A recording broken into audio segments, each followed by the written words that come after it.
So, a while back, I decided to ask the 17,000 denizens that follow my MLP meme page on Instagram to drop their hot takes or unique opinions about any My Little Pony stuff in the comments of a post. That post got over 400 different comments. So I'm going to read like 10 of them here that I personally find to be the most interesting, thought-provoking, or unique, and I'll say if I agree with them or not and why. Of course, everything that I say here is just my own personal opinion. I'm not trying to present any of the stuff that I say here as 100% objective or anything. Anyways, with that having been said, I'm going to start now. Trixie was never a villain.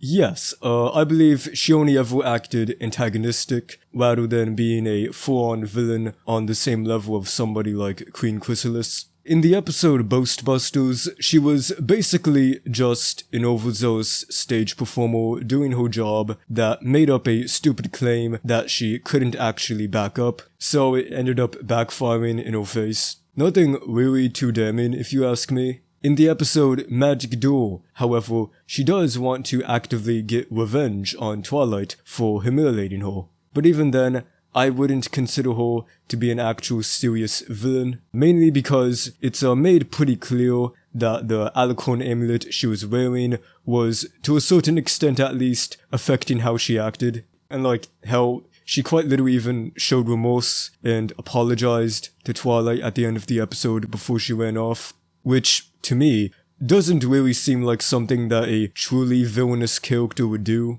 So yeah, I would say she was a bit of a joke in her first two appearances, especially in Magic Duel, but she never was anything more than that.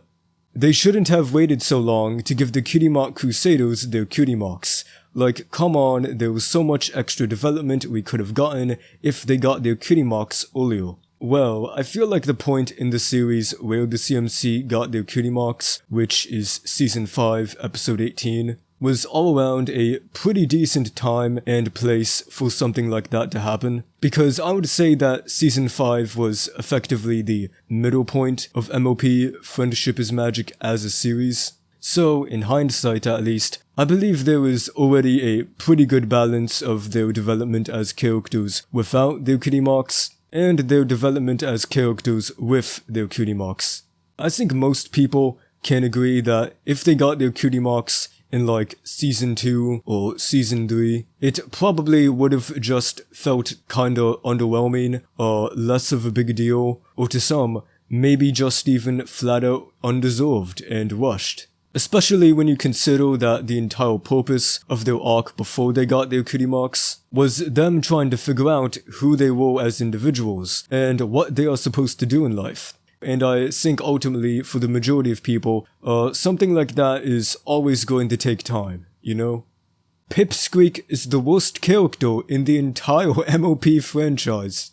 I mean, I guess I understand why you would personally perceive him to be annoying, but I feel that the same thing could also probably be said about a sizable chunk of the other child ponies in general as well. So it seems a bit odd to specifically single out Pipsqueak to me. Like, I don't recall him doing anything too annoying or hard to watch at all in any of his appearances.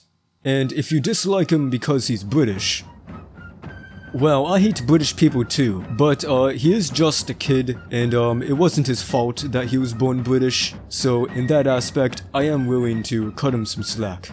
Rainbow Dash is infinitely more interesting as a character compared to someone like Fluttershy, because she actually has proper character flaws. Her ego, going too far of jokes, and confrontational attitude make her a really interesting character to digest, and makes her more realistic than most other characters. If the writers didn't do her dirty in the later seasons, she would be one of the best written characters.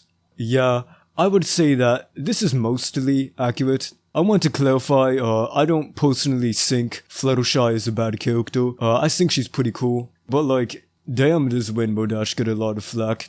Some of it is deserved, but I think a lot of it is still, to a certain degree at least, unwarranted. People always bring up her ego and stuff, but like what was mentioned here, I think her flaws are part of what helps make her character more compelling and realistic. That's obviously not to say that other characters in the show don't have flaws that help them to be more interesting. But I think Audie's general personality in particular can be pretty intriguing, and perhaps even relatable and approachable to a fair amount of people, you know? So, while it's understandable to not exactly be her biggest fan, I still think some of you give her an unjustified bad rap. But yeah, that being said, I will agree though that from about season 7 to season 9, Rainbow Dash as a character probably could have been written a bit better in general.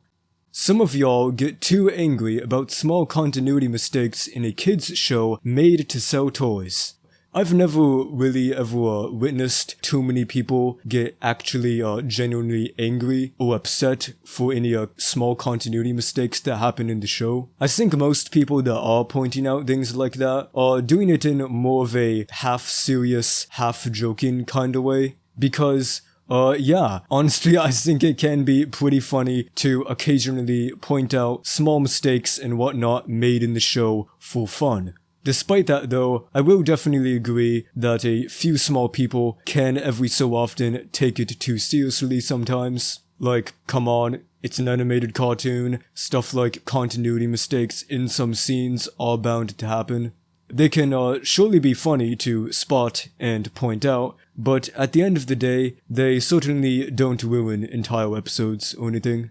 Twilight was thrown so much responsibility by the princesses, like bro, Celestia and Luna did absolutely nothing all those times. You know, I too thought it was always kinda weird how Twilight got all of this new responsibility just suddenly thrown onto her out of the blue after she became an alicorn. Although I believe her transformation into an alicorn was important for her, because otherwise her development as a character would have just completely stagnated. If you think about it though, it is sort of odd and maybe even a little screwed up, especially when you consider that Twilight herself didn't really ever ask or have much of a desire for more responsibility in the first place. And yet, she was still nevertheless made an alicorn, which meant that she had to deal with all of the extra obstacles and stress that occur when you're basically the pony equivalent of a living god.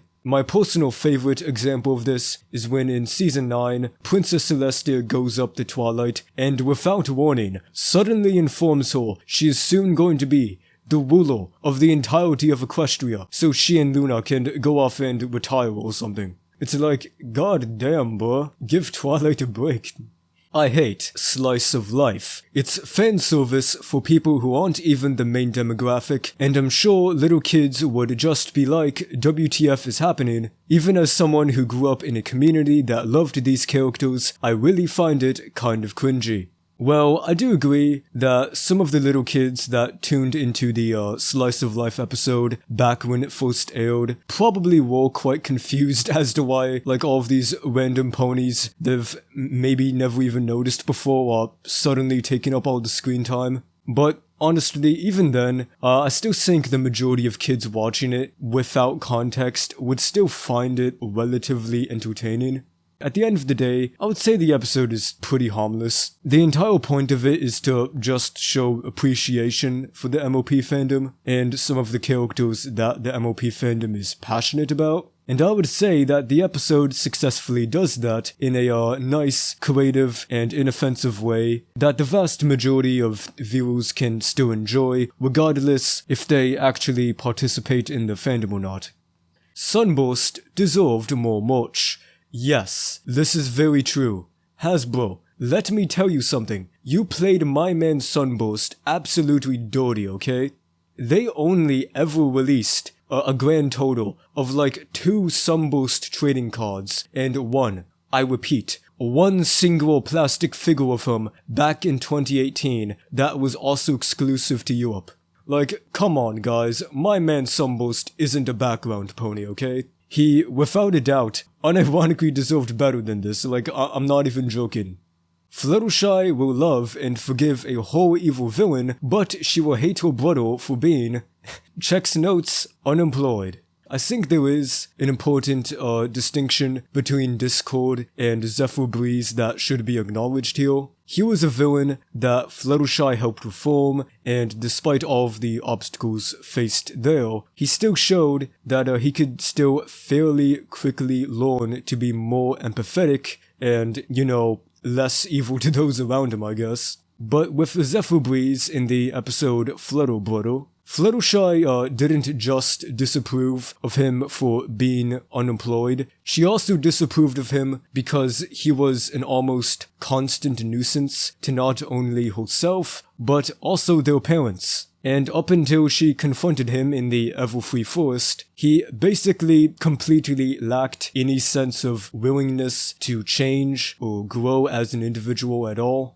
And when dealing with somebody like a sibling, somebody you've probably known and been around for years and years, it's kind of natural to automatically expect them to be better than that. So to me at least, it doesn't make much sense to try to compare them in this regard. Because the way that I see it is that these are two different situations with different contexts. Pip from Generation 5 of MLP should have been a side character, TBH. I feel like she doesn't contribute much to the story or has any chemistry with the characters. Well, in terms of Pip Petal's characterization in specifically the Gen 5 movie, MLP A New Generation, she truthfully does come off as quite one note. Like, beyond a certain point, she literally doesn't contribute to the narrative of the movie in any meaningful way whatsoever. She just kinda stands there, I guess. But I believe in the Gen 5 content that's been subsequently released after the movie, like the comics released by IDW or Make Your Mark on Netflix. Pip Petals as a character has grown and has improved chemistry with the rest of the main five. So I don't think this statement really applies anymore to Pip's overall character in Gen 5. I think she's now an all-round okay character, or at the very least a more fleshed out and more narratively involved character compared to what she was like in the MLP A New Generation movie,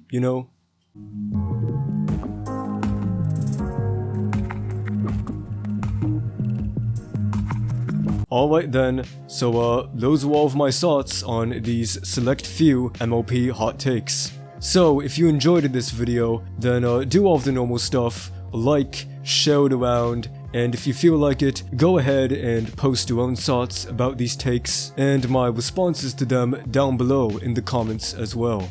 I might do another one of these whenever I feel like it in the future, but no promises I guess. Anyways, I'm out of stuff to say now, so see you all whenever I see you.